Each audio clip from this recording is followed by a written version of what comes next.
안녕하세요. 온라인 스피커 김덕주입니다. 저번 시간까지 해서 스마트 스토어를 이제 어느 정도는 마무리를 하고 추후에 또 다른 이야기는 해드리겠지만 G마켓 이야기를 하려고 하는데요. G마켓 사이트 같은 경우에 제 개인적인 생각에서는 판매 반응이 가장 빨리 일어나는 사이트 중에 하나이고, 그리고 아이템 기준으로 봤을 때도 G마켓에서 아이템을 발견하고 네이버에 적용을 하셔도 충분히 판매가 어느 정도 가능한 부분이 생겨나기 때문에 G마켓을 좀 중점적으로 보실 필요는 사실 있어요. 근데 워낙에 스마트 스토어로 이제 관심이 많이 가다 보니까 그쪽에서만 판매를 열심히 하시려고 하는 판매자들이 굉장히 많은데, 결국에는 전체 사이트 기준으로 해갖고 다 잘 팔아야 된다라고 하는 전제 조건이 있는 거거든요. 그래서 G마켓은 일반적인 고객의 어떤 소비 패턴 이런 것들을 보는데 굉장히 좋은 채널이니까, 오늘 영상에서 이 사이트의 장점이나 그 랭크 순위 왜 이런 식으로 정렬되는지에 대한 설명을 잘 들어보시면 분명히 판매에 도움이 많이 되실 거예요. 영상 끝까지 봐주시고, G마켓은 한 5에서 6편 정도로 이제 구성이 될 거거든요. 전에 설명드렸던 스마트 스토어랑 그다음에 G마켓이랑 잘 믹스를 해가지고 판매 상품을 잘 적용을 해보시면 두 개 사이트가 판매자들한테 좀 관심을 많이 받고 있구나 라고 하는 것들을 충분히 느끼실 수 있으실 겁니다. 그러면 오늘 이야기 좀 시작해 보도록 하죠. 먼저 G마켓 메인 화면 볼게요. 메인 화면에서는 특정적으로 노출할 수 있는 구조가 많이 있지는 않으세요. 신규 판매자가 베스트 100에 나올 수 있느냐? 굉장히 힘든 부분입니다. 쭉 내려보면 이제 슈퍼딜 관련한 내용이 나오는데, 여기 같은 경우도 제안을 했을 때 통과가 되면 노출이 되는 부분이지만 내 상품이 이제 신규로 등록한 거기 때문에 여기도 또 노출이 되기 힘들죠. 결국에 이제 광고냐라고 했을 때 광고는 아래쪽에 나와요. 그러다 보니까 이 광고는 아무 의미가 없죠.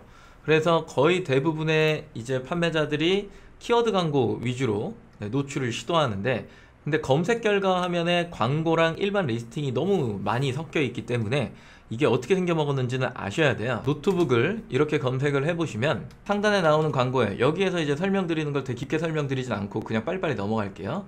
파워 상품 5구자, 파워클릭 8구자, 그리고 플러스가 10구자, 파워클릭 라이트가 8구자, 그리고 스마일 배송이 6구자 나오는 요 포커스, 이게 랭크 순이에요. 실제 랭크 순. 그러면 모바일에서는 어떻게 나오는 거야? 그럼 이제 모바일 화면 볼게요. 노트북이라고 동일하게 검색을 하고 보시게 되면 파워클릭이 동일하게 이제 먼저 나올 거예요. 리스팅이 똑같아요. 파워클릭 라이트도 내려볼게요. 보시면 여기도 동일하죠. 근데 여기에 이제 플러스 상품 이렇게 되어 있는 거는, 여기에도 플러스 상품이 있거든요. 얘는 이제 모바일 플러스라 부르는데 두 개가 다르죠. 아까 보셨던 파워클릭이나 파워클릭 라이트는 동시 노출이에요. 모바일 PC. 그런데 여기 보여지는 PC의 플러스나 모바일의 플러스는 서로 각각의 다른 광고를 집행을 해주셔야 돼요. 그리고 그 이후에 보여지는 포커스는 이렇게 동일하게 보여지는 거겠죠. PC랑 모바일이랑 따로 노출되는 구조는 플러스 하나, 그리고 나머지는 다 동시 노출.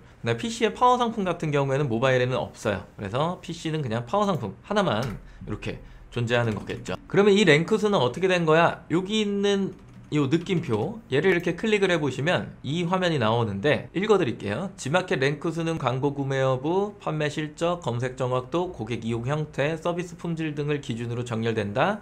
플러스 상품 파워클릭 영역은 광고 입찰가 순으로 정리된다. 이렇게 되어 있죠. 고객센터에서 이런 내용들을 이제 확인할 수 있으신 거예요.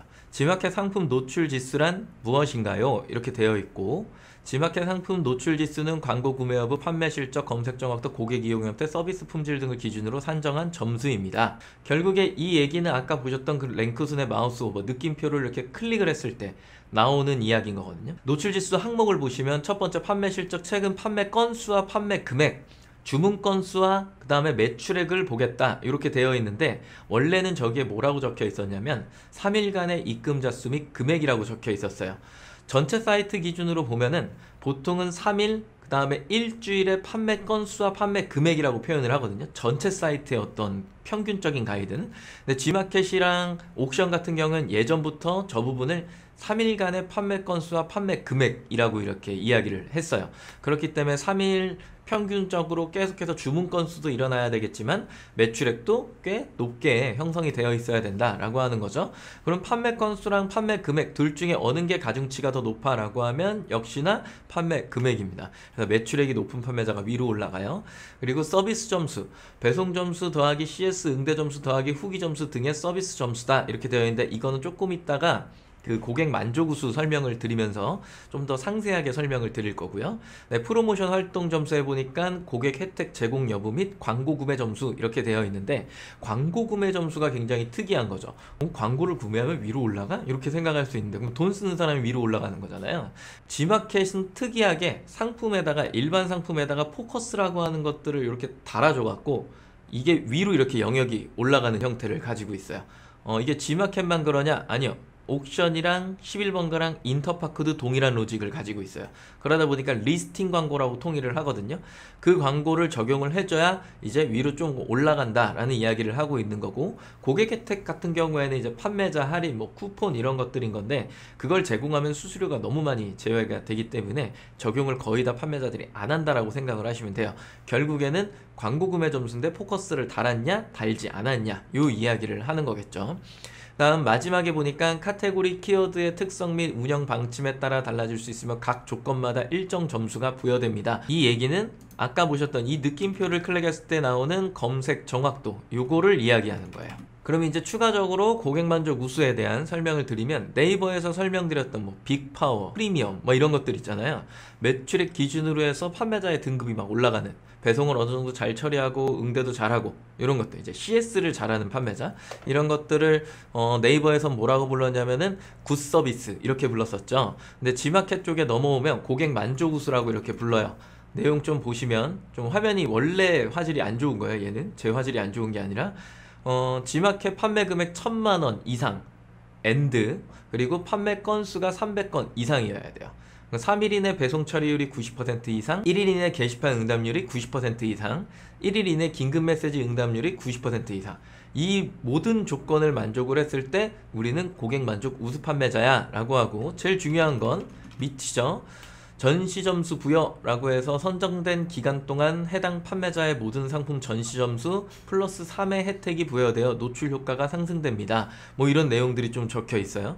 결국에는 CS를 잘하는 판매자를 조금은 우대하겠다라고 하는 내용이 포함되어 있는 거고, 거기에 추가적으로 1000만원 이상과 그리고 300건 이상의 주문 건수를 발생시키면 이 판매자는 우수한 판매자로 우리는 전시 노출 점수를 더 부여할 거야 라는 이야기로 이해를 하시면 좋을 것 같아요. 그러면 과거를 회상하면서 네이버 거 잠시 볼까요?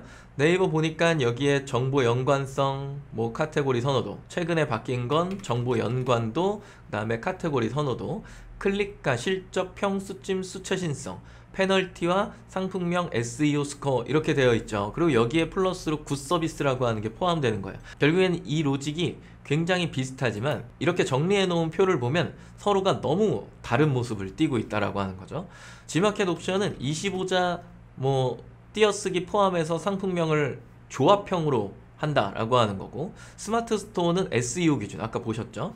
그리고 카테고리 같은 경우에 얘는 이제 검색 정확도라고 표현하는데, 여기는 카테고리 연관도와 검색 선호도라고 부르는 거예요. 어떻게 보면 비슷한데 저기에 선호도라고 하는 말이 붙는 순간에 이거는 굉장히 분야를 넓힌 게 아니라 좁힌 거죠. 그래서 스마트 스토어는 어떤 특정 상품의 선호도에 맞춰진 상품이 위로 올라온다라고 생각을 해보시면, G마켓 같은 경우에는 그게 아니라 검색어에 막 넣어놓고 상품을 여러 가지를 구성을 해도 이 상품이 위로 올라간다. 뭐만 만족되면 구매 건수와 그 다음에 매출 금액, 이 두 가지만 만족이 되면 된다라고 하는 부분인 거고, 그리고 나머지는 일반적인 거니까 이미지 크기나 이런 건 좀 넘어가고요.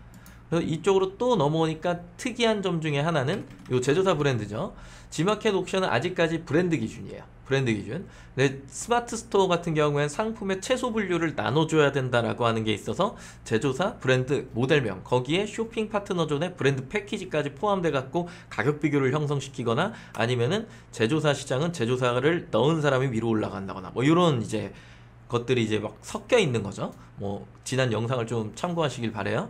그래서 이 두 가지의 사이트는 성격이 어떻게 보면은 완전히 다른 성격을 가지고 있어요. 완전한 조합, 그리고 조금은 고객을 다양하게 받으려고 하는 어떤 의지라고 하는 게 보인다라고 한다면, 스마트 스토어는 우리 위주로 해서 정확하게 선호도 기준으로만 보여줄 거야 라고 하는 이 약간 좁혀진 판매가 중점이죠. 그래서 두 개 사이트의 어떤 특징을 어느 정도 아셔야지 이 두 개 사이트에 동일하게 내가 상품을 막 적용을 했다. 그럼 한 개 사이트에서만 잘 나갈 수밖에 없는 거예요. 그래서 추가적으로 뭐 여러 가지 사이트가 더 있으니까 그런 사이트마다의 특성을 어느 정도 알아야 컨셉을 맞춰갖고 판매를 할 수 있다라고 하는 부분인 거고요. 마지막으로 신용점수 같은 경우에는 파워딜러 많이 들어보셨죠? 400점 이상, 그리고 내가 이걸 유지하려면 한 달에 10건 이상 팔아야 된다라는 거고, 후기에 이제 50% 이상의 만족도만 나오시면 된다라고 하는 거야. 이거는 크게 신경 쓰실 필요는 없어요. 뒤에 보시면 이런 식으로 기타 조건 동일시 검색 및 정렬 우선 전시라고 되어 있는데, 이 기준이 되게 큰 노출 점수를 가져주느냐라고 했을 때 안 그래요. 너무 급하게 생각하지 마시고 천천히 내가 거래 완료 한 건씩 시켜서 400점을 만들겠다, 언젠간 되겠지, 이런 생각으로 하시면은 이 점수 같은 경우엔 크게 사실 신경 쓰실 필요는 없어요. 근데 저런 아이콘, 요 아이콘이요, 이런 걸 달면 조금 뭐 있어 보이는 효과는 있겠죠. 근데 저게 노출에 엄청 큰 영향을 준다거나 아니면 구매에 어떤 전환을 일으키는데 굉장히 큰 요소를 가지고 있냐라고 하면 사실 그렇지는 않습니다. 요 정도만 알고 계시면 되고, 정상 같은 경우에도 어차피 파워딜러에서 일반 딜러 배송 완료 플러스 8일, 그러니까 2일에서 3일 걸려서 배송이 완료가 되면 플러스 8일이니까 10에서 11일 정도 정산이 다 똑같은 거죠. 불량 딜러가 되지 않는 이상은요.